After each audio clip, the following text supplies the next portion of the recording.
নমস্কার। আচ্ছা, শেয়ার বাজারে টাকা ইনভেস্ট করার কথা ভাবলেই কি আপনার মাথা ঘুরে যায়?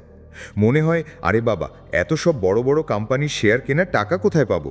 বা কোন শেয়ার কিনবো, কোনটা বেচবো, এই সব বোঝার মতো সময় বা জ্ঞান কোনোটাই আমার নেই। যদি আপনার উত্তর হ্যাঁ হয়, তাহলে আজকের এই ভিডিওটা শুধু আপনার জন্য। কারণ আজ আমরা এমন একটা দারুণ জিনিস নিয়ে কথা বলবো, যা আপনার মতো, আমার মতো সাধারণ মানুষের জন্য ইনভেস্টমেন্টের দরজাই খুলে দিয়েছে। আর সেটার নাম হলো মিউচুয়াল ফান্ড। তো চলুন একদম সহজ ভাষায় চায়ের দোকানের আড্ডার মতো করে বুঝে নিই এই মিউচুয়াল ফান্ড আসলে কি এবং এটা কিভাবে কাজ করে।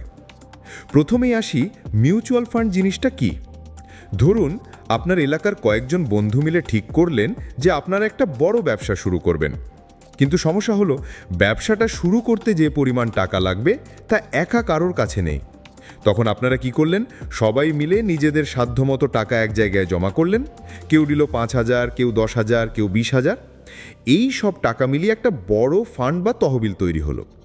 এবার আপনাদের মধ্যে যে বন্ধুটি ব্যবসা সবচেয়ে ভালো বোঝে, তাকে দায়িত্ব দেওয়া হলো এই টাকাটা দিয়ে ব্যবসাটা চালানোর জন্য। সে তার বুদ্ধি আর অভিজ্ঞতা দিয়ে সেই টাকাটা বিভিন্ন লাভজনক খাতে বিনিয়োগ করলো। বছর শেষে ব্যবসা থেকে যা লাভ হলো, সেটা আপনারা কে কত টাকা দিয়েছিলেন সেই অনুপাতে ভাগ করে নিলেন। মিউচুয়াল ফান্ড ঠিক এই আইডিয়ার ওপরই কাজ করে। এখানে আপনার আমার মতো হাজার হাজার সাধারণ বিনিয়োগকারী অল্প অল্প করে টাকা এক জায়গায় জমা করে। এই জমা হওয়া বিশাল অঙ্কের টাকাটাকে বলা হয় ফান্ড। আর এই ফান্ডটা পরিচালনা করার জন্য একটা সমজাতীয় সংস্থা থাকে, যাদেরকে বলা হয় অ্যাসেট ম্যানেজমেন্ট কোম্পানি বা এএমসি।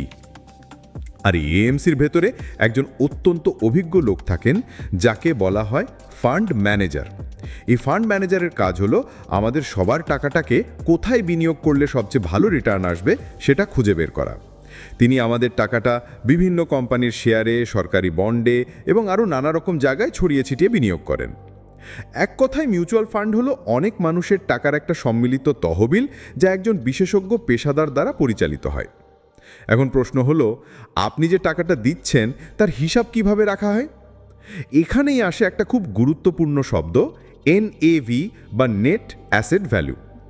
ব্যাপারটা খুব সহজ। ধরুন একটা মিউচুয়াল ফান্ডে মোট 10 লক্ষ টাকা জমা হয়েছে, আর সেই ফান্ডের মোট বিনিয়োগের বাজার মূল্য বেড়ে এখন 12 লাখ টাকা হয়ে গেছে।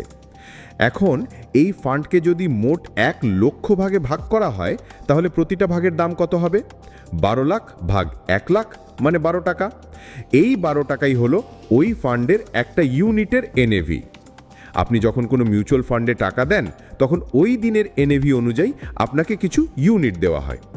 যেমন আপনি যদি 5,000 টাকা দেন আর এনএভি যদি 10 টাকা থাকে, তাহলে আপনি 500 ইউনিট পাবেন। যখন আপনি টাকা তুলে নিতে চাইবেন, তখন ওই দিনের এনএভি অনুযায়ী আপনার ইউনিটের দাম যা হবে সেই টাকাটাই আপনি ফেরত পাবেন। লাভ হলে এনএভি বাড়বে, লোকসান হলে কমবে। এবার আসি, এই টাকাটা ঠিক কোথায় লাগানো হয়। ফান্ড ম্যানেজার কিন্তু আমাদের সব টাকা একটা কোম্পানির শেয়ারে লাগিয়ে দেন না, কারণ তাতে ঝুঁকি অনেক বেশি। যদি ওই একটা কোম্পানি ডুবে যায়, তাহলে তো আমাদের সব টাকাও শেষ। তাই ঝুঁকি কমানোর জন্য টাকাটা বিভিন্ন জায়গায় ভাগ করে দেন। একে বলে ডাইভার্সিফিকেশন।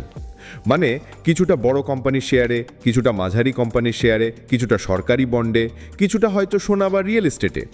ফলে কোনো একটা দিকে লোকসান হলেও অন্য দিকের লাভ দিয়ে সেটা পুষিয়ে যায়। এই বিনিয়োগের ধরনের ওপর ভিত্তি করে মিউচুয়াল ফান্ডও কিন্তু নানা রকমের হয়। যেমন ইকুইটি ফান্ড। এখানে বেশিরভাগ টাকা সরাসরি শেয়ার বাজারে বিভিন্ন কোম্পানির শেয়ারে লাগানো হয়। এখানে ঝুঁকি বেশি, কিন্তু লাভের সম্ভাবনাও বেশি। Date fund. এখানে টাকাটা মূলত সরকারি বন্ড, কর্পোরেট বন্ড এই সব জায়গায় লাগানো হয়, যেখানে ঝুঁকি অনেক কম আর একটা নির্দিষ্ট হারে রিটার্ন পাওয়ার সম্ভাবনা থাকে।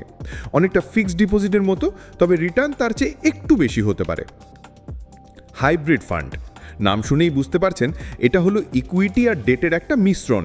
মানে আপনার টাকা শেয়ার বাজার আর বন্ড দুটোতেই ভাগ করে লাগানো হয়। এতে ঝুঁকি আর রিটার্নের মধ্যে একটা ব্যালেন্স থাকে।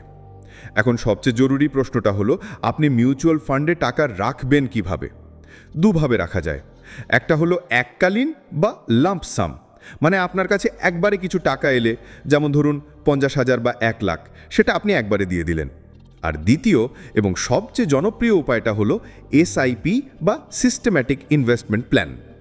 এসআইপি জিনিসটা কি? এটা অনেকটা ব্যাংকের রেকারিং ডিপোজিটের মতো।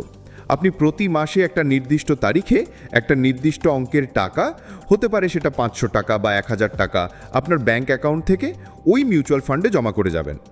এর সবচেয়ে বড় সুবিধা হলো আপনাকে একবারে অনেকটা টাকা দিতে হচ্ছে না, অল্প অল্প করে জমানোর একটা অভ্যেস তৈরি হয়। আর দ্বিতীয় সুবিধা হলো বাজার যখন সস্তা থাকে তখন আপনি ওই একই টাকায় বেশি ইউনিট কিনতে পারেন, আবার বাজার যখন চড়া থাকে তখন কম ইউনিট কেনা হয়। লম্বা সময় এতে আপনার গড় কেনার দামটা কমে আসে, যা লাভের সম্ভাবনা বাড়ায়। তাহলে সব মিলিয়ে মিউচুয়াল ফান্ডের মূল সুবিধাগুলো কি কি? 1. পেশাদার ব্যবস্থাপনা, আপনার হয়ে একজন বিশেষজ্ঞ আপনার টাকা সামলাচ্ছেন।